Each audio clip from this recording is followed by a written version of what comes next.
ሰብስክራይብ በማድረግ ቤተሰብ ይሁኑ። እጅግ በጣም ኑሮ መወደዱ በስሞታ መልክ ሲነግሩት ምን አለ? ምን አገባኝ አለ። ወላሂ በጌታዬ እምላለሁ ከፈለገ አንድ ገብስ ፍሬ ለምን 1000 ዲናር ገብቷል አይባልም አለ። ጉዳይ አይደለም አለ። ለምን ይሉታል? አለየ አን አዕቡደሁ ከማ አመረኒ ወአለይሂ አን የርዙቀኒ ከማ ወዓደኒ አላቸው። እኔ እንዳዘዘኝ እሱን መገዛት ነው ስራዬ።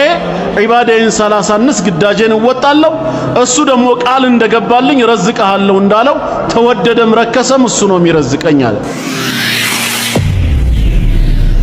ኑሮ በረከሰ ሰዓት የረዘቀኝ አላህ በተወደደ ጊዜ ለሱ አይወደድበትም። ስለዚህ ምን ግዳለኝ? ለምን 1000 አይገባም አለ። የኔ ኃላፊነት አይደለም።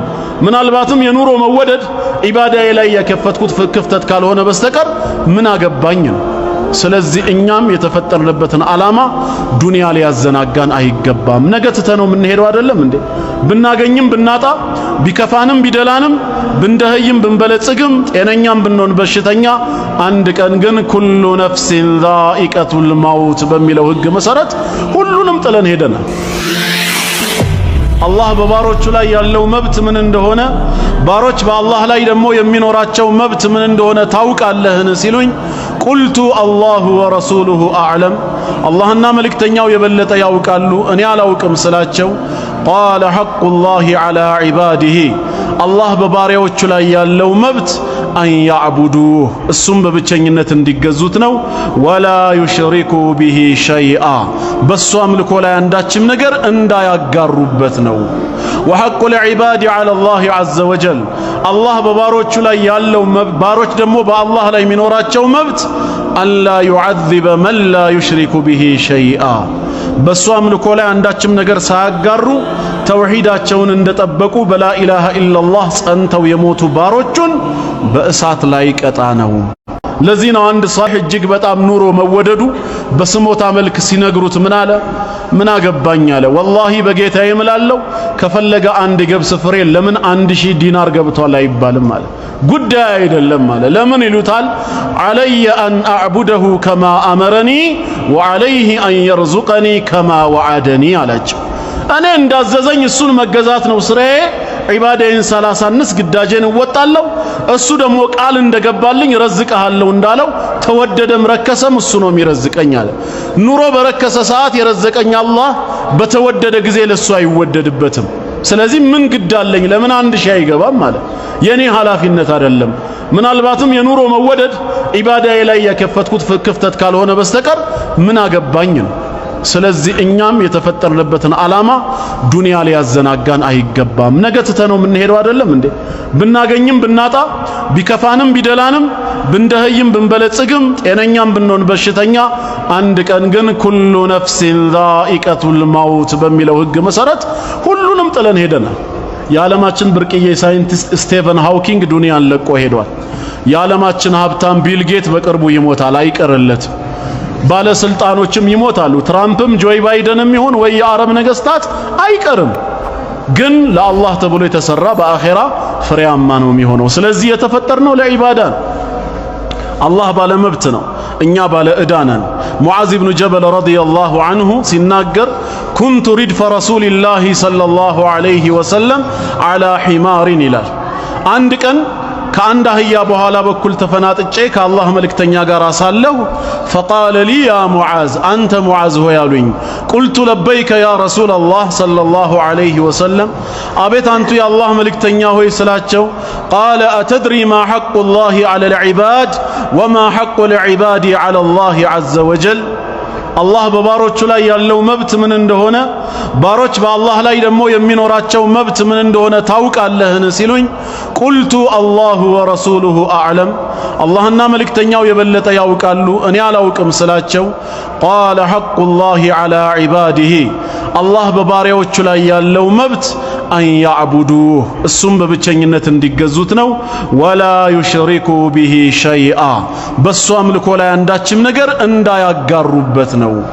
ወሐቁል ዒባድ ዐላ አላህ ዐዘ ወጀል፣ አላህ በባሮቹ ላይ ያለው መብት፣ ባሮች ደግሞ በአላህ ላይ የሚኖራቸው መብት አላ ዩዐዚበ መን ላ ዩሽሪኩ ቢሂ ሸይአ በሱ አምልኮ ላይ አንዳችም ነገር ሳያጋሩ ተውሂዳቸውን እንደጠበቁ በላ ኢላሃ ኢላላህ ጸንተው የሞቱ ባሮቹን በእሳት ላይ ቀጣ ነው።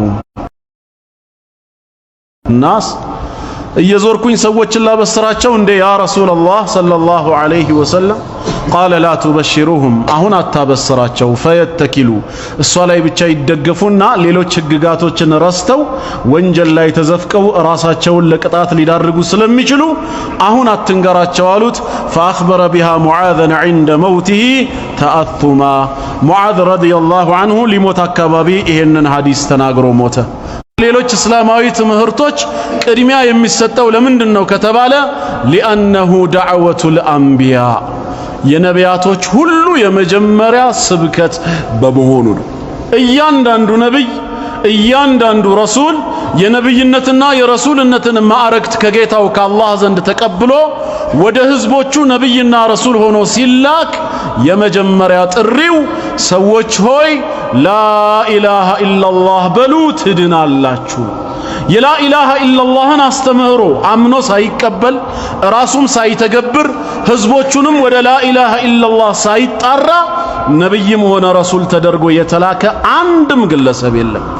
አላህ የላካቸው 124,000 ነቢያት 315ቱም ሩሱሎች የመጀመሪያ ጥሪያቸው ላኢላሃ ኢላላህ ነው።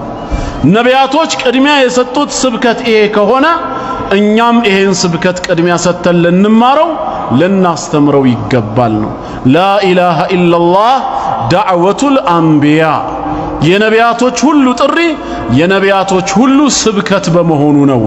ከአደም ዘመን አንስቶ የመጨረሻው መልእክተኛ እስከሆኑት እስከ ነብዩ ሙሐመድ አለይሂ ሰላቱ ወሰላም ድረስ ያሉት የሁሉም ጥሪ ላኢላሃ ኢላላህ ነው። ይሄ አንደኛው ምክንያታችን ነው። የነቢያቶችና የሩሱሎች ሁሉ ቅድሚያ ስብከት ይሄ መሆኑን በምን ማወቅ ይቻላል? ጌታ አላህ በሱረቱል አንቢያ ቁጥር 25 ላይ የተናገረውን በማየት ጌታችን በሱረቱል አንቢያ ምዕራፍ 21 አንቀጽ 25 ላይ ለረሱል አለይሂ ሰላቱ ወሰላም ምን ይላቸዋል? ወማ አርሰልና ሚን ቀብሊከ ሚን ረሱል ካንተ በፊት ከመልእክተኛ አንድንም አላክንም ይላል። ያ የምንልከውን መልእክተኛ ኢላ ኑሂ ኢለይህ ወደሱ ወህይ ብናወርድለት እንጂ አለ። ይሄ ወህይ ሳይወርድለት ካንተ በፊት ነብይም ሆነ ረሱል ሆኖ የተመረጠ ወደ ህዝቦቹ የተላከ ማንም የለም። የረው ወህይ ደግሞ ምን የሚል ነበር? አነሁ ላኢላሃ ኢላ አና ፈዕቡዱን እነሆ ከኔ በስተቀር በእውነት የሚመለክ ሌላ አምላክ የለምና እኔን በብቸኝነት ተገዛኝ በማለት ይሄን ወህይ ብናወርድለት እንጂ ያለዚህ ወህይ የተላከ ካንተ በፊት የነበረ አንድም ነብይም ሆነ ረሱል የለም። እያንዳንዱ ረሱል ወህይ ሲወርድለት በማለት አላህ ወህይን ያወርዳል አለ። ከእኔ ሌላ አምላክ የለም ወይም ላኢላሃ ኢላላህ ለነቢያቶች ሁሉ የሚወርድ ወህይ ነው። የዛሬ 1400 ዓመት የተጀመረ አዲስ እምነት አይደለም። ሱረቱ ዙኽሩፍ ምዕራፍ 43 አንቀጽ 45 ላይ ጌታችን በኢስቲፍሃሙ ተቅሪር ሲያጸድቀው ምን ይላል? ወስአል መን አርሰልና ሚን ቀብል። ሁለተኛው ምክንያት ምንድነው? ላኢላሃ ኢላላህ ቅድሚያ የሚሰጠው ልዩ ትኩረት የሚደረግበት ምክንያቱ ምንድነው? ካፊርን ወደ እስልምና የሚቀይረው ብቸኛው መሸጋገሪያ ድልድይ ላኢላሃ ኢላላህ መሆኑ ነው። አንድ ሰው ካፊር ከሆነ ያው ሙስሊም ያልሆነ በጠቅላላ ካፊር ነው የሚባለው። ሃይማኖቱ ምንም ይሁን ምንም አልኩፍሩ ዐላ ሚለቲን ዋሂዳ የኩፍር መንገዶች ሁሉ አንድ ናቸው። የጀሃነም ሐሰና የለው። ስራዎች ሁሉ አላህ ዘንድ ተቀባይነት የሚኖራቸው ሰላትን ጨምሮ ማለት ነው በላኢላሃ ኢላላህ መንገድ ያለፈ ሰው ብቻ ሲሆን ላኢላሃ ኢላላህ ከኩፍር ወደ እስልምና የሚያሸጋግር ብቸኛ ድልድይ ነው። ለዚህ ነው ትኩረት የሚሰጠው ነው። ማስረጃው ምንድነው? ሙዓዝ ኢብኑ ጀበል ረዲየላሁ ዐንሁ ወደ የመን ረሱላችን ሰለላሁ ዐለይሂ ወሰለም ሲልኩት ምንድን ነበር ያሉት? ኢነከ ተአቲ ቀውመን ሚን አህሊል ኪታብ አሁን አንተ የምትሄደው ወደ መጽሐፉ ሰዎች አይሁዶችና ክርስቲያኖች ዘንድ ነው አሉት።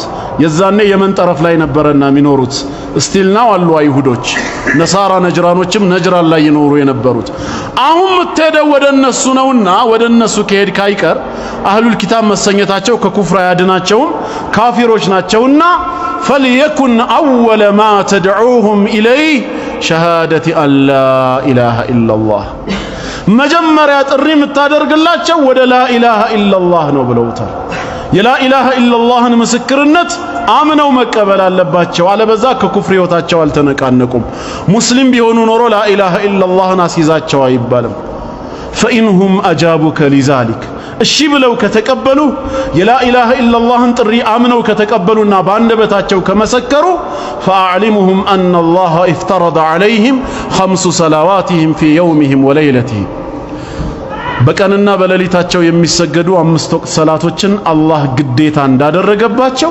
አስተምራቸው ነው ያሉት በሁለተኛ ደረጃ ጠቅሰው ሰላትን አስተምራቸው ያሉት فإنهم أجابوك لذلك لا إله إلا الله ወይ ሸሃደተይንን አምነው ከተቀበሉ ነው ካልተቀበሉ ሰላቱንም ማያረጋላቸው ቢሰግዱትም ባለመስገድ ብቻ ያስቀጣል እንጂ በመስገድ የሚያመጣው ኢላላህ ነው ሊያስተካክለው የሚገባው እኛ ግን ለልጆቻችን የሚሰጠን የመጀመሪያ ትእዛዝ ሰላት መሆኑ ፊጥራችን እስልምና መሆኑን ስለሚያሳይ ነው አልተበረዘም ያ እስልምና ስለዚህ በሰላት ይጀመራል ሙስሊም ያልሆነው ማህበረሰብ ግን በላ ኢላሃ ኢላላህ ሙሐመዱር ረሱሉላህ ሰለላሁ ዐለይሂ ወሰለም ወደ እስልምና ይገባል ከዛ በኋላ ነው ሰላት የሚታዘዘው ስለዚህ ላ ኢላሃ ኢላላህ ግለሰብን ወይም ህዝቦችን ከኩፍር ወደ ምን ስለ ጂኖችም ስለ ዱንያና አኺራ ስለ ሰማይ ምድር እንወቅና አጥና ብንል ዞሮ ዞሮ ወደ ፈጣሪያቸው ነው የሚመለሱት ማን የፈጠራቸው የሚል ጥያቄ ቢነሳ አላህ ግን የሁሉ ነገር ፈጣሪና ባለቤት ነው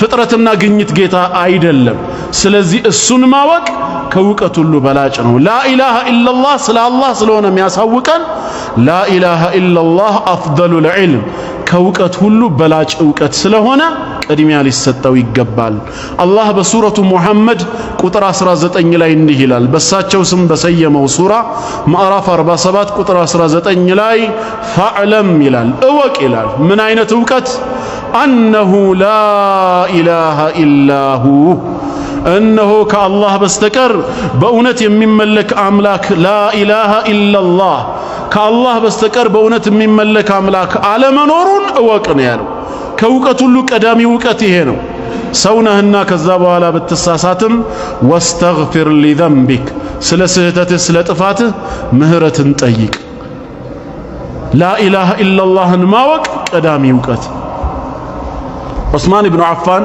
ረዲየላሁ ዐንሁ ሰሒህ ሙስሊም ላይ በተቀመጠው ዘገባ መሰረት ረሱል አለይሂ ሰላቱ ወሰላም እንዲህ አሉ ብሎ ነገረን መን ማተ ወሁወ ያዕለሙ አን ላ ኢላሃ ኢላላህ ከአላህ በስተቀር በእውነት የሚመለክ አምላክ አለመኖሩን አውቆ በዚሁ እምነቱ ጸንቶ የሞተ ሰው ደኸለል ጀና ጀነት ይገባል ሳይሆን ጀነት ገባ ብለው ተናገሩ ከመግባት ቅሮት የለውምና ማለት ነው ላ ኢላሃ ኢላላህን በአግባቡ አውቆ ሳይበላሽበት ጸንቶ የሞተ ማለት ነው ላ ኢላሃ ኢላላህን ማወቅ ከውቀት ሁሉ በላጭ አራተኛ ምክንያት አሁንም ላ ኢላሃ ኢላላህ ለምን ቅድሚያ ይሰጠዋል ለምን ልዩ ትኩረት ይደረግበታል ከተባለ لأنه أفضل الكلمة ከንግግሮች ሁሉ በላጭ ንግግር ላ ኢላሃ ኢላላህ በዚህ ዓለም ላይ እጅግ በጣም ብዙ መልካም ንግግሮች አሉ እጅግ በጣም ብዙ አንዱ ከሌላው ግን በደረጃ ይለያያሉ እንደ ላ ኢላሃ ኢላላህ ያማረ ንግግር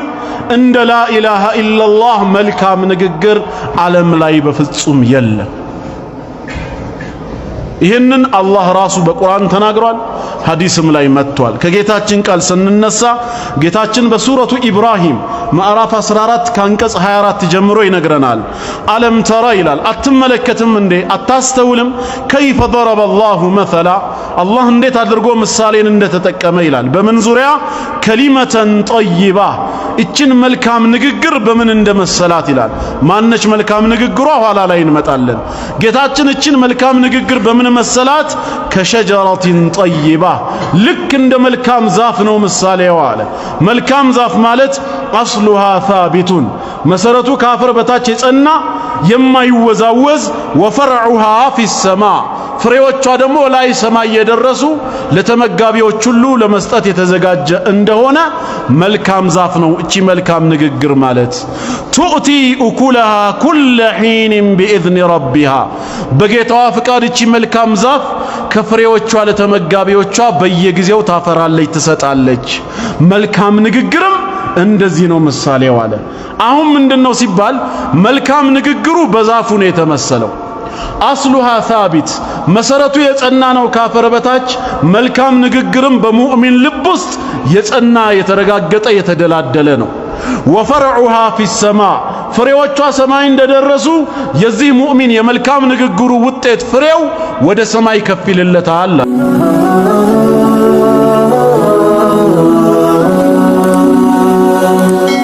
ሰብስክራይብ በማድረግ ቤተሰብ ይሁኑ።